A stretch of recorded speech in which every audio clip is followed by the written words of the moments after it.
ओम नमो भगवते वासुदेवाय। नमस्कार दर्शक बंधु, मु आपण मानंकु मोर यूट्यूब चैनल आस्ट्रोधर्म प्रकाश को स्वागत करुछि। सुख, समृद्धि, धनधान्य, सौभाग्य, पारिवारिक शांति, उन्नति, विद्या एवं ज्ञान ए समस्तर यदि अन्य नाम किछि अछि ताहा हेउसंती देवगुरु बृहस्पति। देवगुरु बृहस्पति अतिचारी अवस्था रे मिथुन राशि को चलन करिवे। एही अवस्था वर्षे 2 वर्ष नुहे बरं 8 वर्ष पर्यंत रहिबो। 2025 मे रु 2032 पर्यंत देवगुरु बृहस्पति अतिचारी अवस्था रे रहिबे। आसंतु जानिबा एही अतिचारी अवस्था कौन। अतिचारी अर्थात अत्यधिक गति रे चलन करिबा। बृहस्पति गोटे राशि को अतिक्रमण करिबा पई कि 13 मास समय नियंती।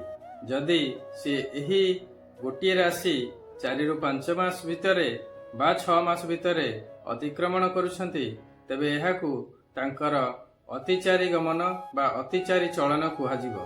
तेणु कौनसी कार्य को आपण जदि 13 मास मध्यरे करिवार थिबो, जदि 4-5 मास मध्यरे करिवे तेबे सेही कार्य आइदर संपूर्ण हेबो नाही बा सेथिरे किछि कमी रहिबो। ग्रह मानकर चलन उच्च नीच हेबा, वक्री हेबा, मंदगति हेबा बा अतिचारी हेबा हमको वर्तमान एवं भविष्यत समय विषय किछि निर्दिष्ट इशारा देइथाय। मे 15, 2025 रे बृहस्पति वृष राशि रु मिथुन राशि को चलन करिवे। सेठारे मात्र 5 मास अवस्थान कला परे अक्टोबर 20, 2025 रे कर्कट राशि को चलन करिवे। मात्र कर्कट राशि रे 1.5 मास अवस्थान करी डिसेम्बर 3, 2025 रे पुणी वक्र गति रे मिथुन राशि को चलन करिवे। वर्तमान किंतु मिथुन राशि रे से 6 मास पर्यंत अवस्थान करिवे। जून 2026 रु अक्टोबर 2026 पर्यंत बृहस्पति कर्कट राशि रे अवस्थान कला परे शेषरे सिंह राशि को चलन करिवे।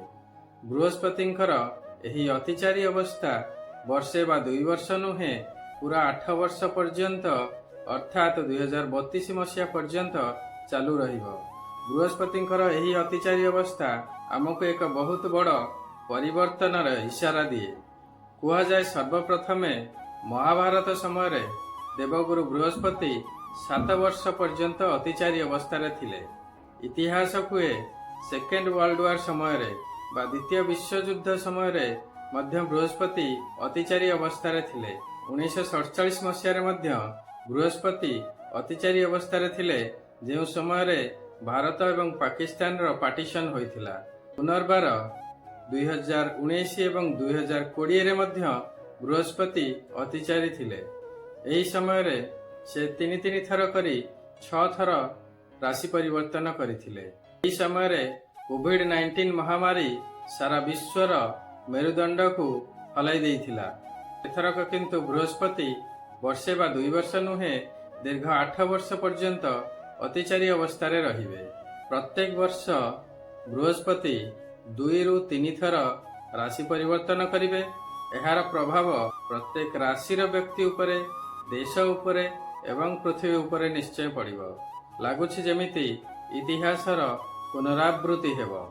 तेणु एहा देश पई एवं सारा विश्व पई एक शुभ संकेत देउ नाही।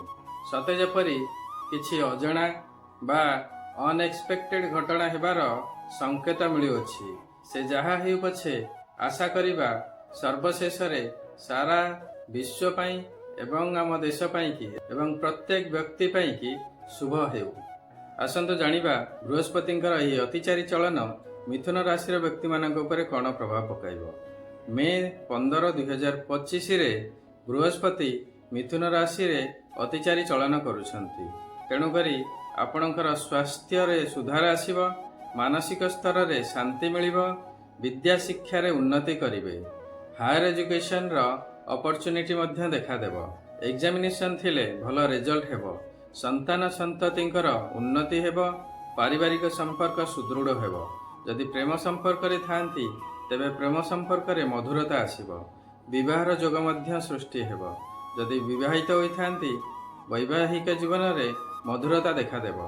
जदि पार्टनरशिप बिजनेस रे थांती एही समय बिजनेस पाई कि अत्यंत लाभ हेबो। जदि आपण पार्टनरशिप रे बिजनेस आरंभ करिया को चाहुथांती तेबे एही समय अत्यंत सुंदर अटे।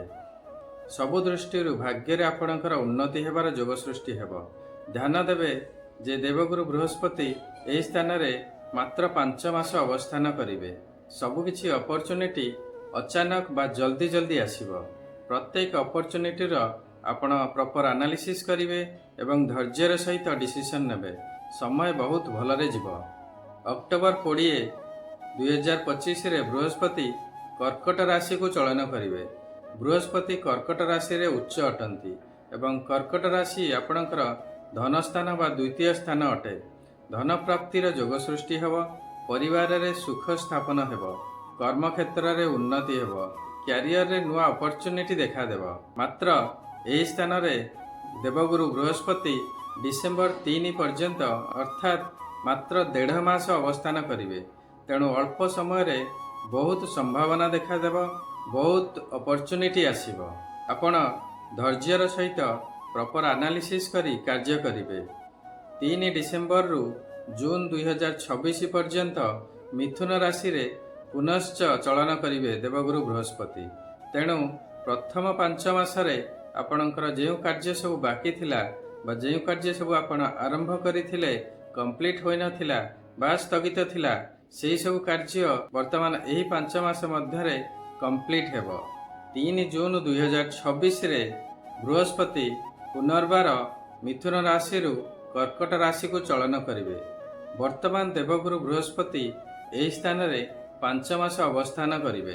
एही 5 मास मध्यरे देवगुरु बृहस्पति आपणଙ୍କୁ द्वितीय स्थान र समस्त फल प्रदान करिवे एवं प्रथम 1.5 मास मध्यरे जे कार्य जदि आपण आरंभ करिथिबे स्थगित थिबो बा कंप्लीट होने थिबो एही समय मध्यरे कंप्लीट हेबार संभावना रहिबो। एवं अक्टोबर 31, 2026 रे बृहस्पति सिंह राशि को चलन करिवे। एही प्रक्रिया आसंता 8 वर्ष पर्यंत चलिबो। प्रत्येक वर्ष 2 थर बा 3 थर चलन करिवे। आसंता 8 वर्ष एही परि कार्य हेबार स्थिति बनिबो एवं बिगिड़िबो। कौनसी कार्य आरंभ होई विलंब हेबो तो कौनसी कार्य अचानक हेबो। तेणु आपणଙ୍କୁ सबु कार्य भाबी चिंती प्रॉपर एनालिसिस करी डिसीजन नेबाकू पड़िबो बा करियाकू पड़िबो। ताहा वाणिज्य व्यवसाय हेउ, विद्या शिक्षा हेउ, कर्म क्षेत्र हेउ, आपणकर क्यारियर हेउ बा विवाह व्रतघर परि अनुष्ठान हेउ, धैर्यर सहित आपण प्रॉपर एनालिसिस करी चिंता करी कार्य करिवे। शुभ फल निश्चय प्राप्ति हेबो। मिथुन राशि रो गोचर रे शनि 10म स्थान रे अवस्थान करिसेंती। शनि अत्यंत शुभ फल प्रदान करिवे। तेणु बृहस्पतिंकर एही अतिचारी अवस्था आपणक पई बहुत अपॉर्चुनिटी आनी देबो। एहा आपणक पई एक आशीर्वाद परि हेबो। ठीक समय रे ठीक अपॉर्चुनिटी रो प्रॉपर समीक्षा करी तार संपूर्ण फायदा उठाइबार समय अछि। आशा करुछि देवगुरु बृहस्पति एवं शनिदेवंकर कृपारु आपणकर एही समय अत्यंत शुभप्रद हेबो। देवगुरु बृहस्पतिंकर एही अतिचारी चलनर संपूर्ण शुभफल पई कौन प्रतिकार नेबे आसंतु से विषय रे आलोचना करिबा। देवगुरु हेउछंती गुरुंकर प्रतीक। तेणु आपण जदि गुरु दीक्षा नैथिबे तेबे प्रत्येक दिन गुरु मंत्र जप करिवे। आपणकर इष्ट देवी बा देवता कृष्ण हुअन्तु, राम हुअन्तु, प्रभु जगन्नाथ हुअन्तु, गणेश बा हनुमान हुअन्तु, तांकर बीज मंत्र प्रत्येक दिन जप करिवे। प्रत्येक गुरुवार आपणक घरर ईशान्य कोणरे किछि शुद्ध पानी नेई सेथिरे गंगा जल टिके पकैबे, टिके हळदी पकैबे एवं सेठारे दीपटिए जळाई देबे। एहा द्वारा आपणकु देवगुरु बृहस्पतिंकर आशीर्वाद निश्चय मिलिबो। आशा करुछि एही समय आपणकर अत्यंत शुभ जीव। आशा करुछि ए भिडियोटी आपणक पई इनफॉर्मेटिव होइथिबो। जदि भल लागिला तेबे लाइक करिवे एवं शेयर करिवे। वर्तमान पर्यंत जदि मो चैनल को आपण सब्सक्राइब करि नथबे तेबे सब्सक्राइब निश्चय करंतु। सर्वे भवन्तु सुखिनः, सर्वे सन्तु निरामया, सर्वे भद्राणि पश्यन्तु, मा कश्चित् दुःखभाग् भवेत्। नमस्कार।